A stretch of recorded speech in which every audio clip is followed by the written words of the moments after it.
Economist Daily Briefing for Wednesday, February 26th. The World in Brief. COVID-19 spreads further. Hosni Mubarak dies. Today's agenda: talking shop, Spain and Catalonia, 4 days of red meat, CPAC 2020, Tito's turn, South Africa's crucial budget, take a bite, Apple's shareholder meeting, triple whammy, Hong Kong's budget. World in Brief. America's Centers for Disease Control and Prevention warned that COVID-19 virus was destined to become a pandemic. Anne Schuchat, a director of the CDC, said, "It's not a question of if, it's a question of when." Hundreds of tourists were quarantined in a hotel on Tenerife, in Spain's Canary Islands, after an Italian tourist initially tested positive for the disease. Stock markets fell again in America and Asia. The yield on America's 10-year Treasury bonds reached a record low. Hosni Mubarak, Egypt's former strongman president, died. Mr. Mubarak, who had been in intensive care after surgery earlier this week, ruled from 1981 until he was ousted in 2011 after a popular uprising. The deposed president was jailed for corruption, but freed in 2017 and acquitted of most charges. MasterCard said that Michael Maybach would be its next chief executive. Its previous boss, Ajay Banga, will stay on as executive chairman.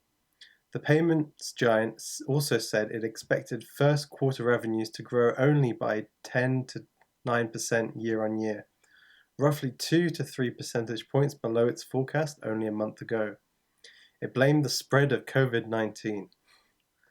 7 candidates for America's Democratic presidential nomination debated in advance of South Carolina's primary election. Most of their fire was concentrated on two very different men: Bernie Sanders, the frontrunner and self-styled socialist, and Mike Bloomberg, the billionaire media baron who most badly bruised in last week's debate. Joe Biden, a centrist and former vice president, is counting on success in the state to stay in the race. At least 18 people died as protests in Delhi over India's new citizenship law degenerated into rioting.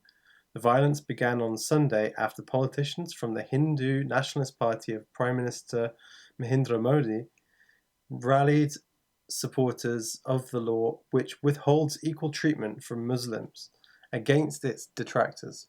Meanwhile, Mr. Modi put on an elaborate state visit for President Donald Trump. After 15 years in charge of the Walt Disney Company, Bob Iger stepped down unexpectedly in favor of Bob Chapek, head of the company's parks division. Analysts had thought the job would go to someone more familiar with Disney's newer ventures, such as its streaming service. Mr. Iger will stay on as executive chairman until the end of 2021.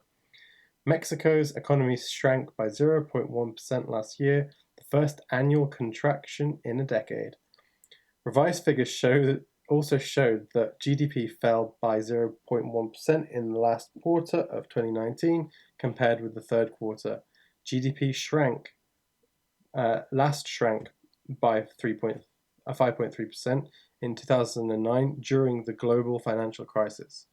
Nonetheless, President Andrés Manuel López Obrador, who has promised annual growth of 4%, says he is confident that the economy will rebound.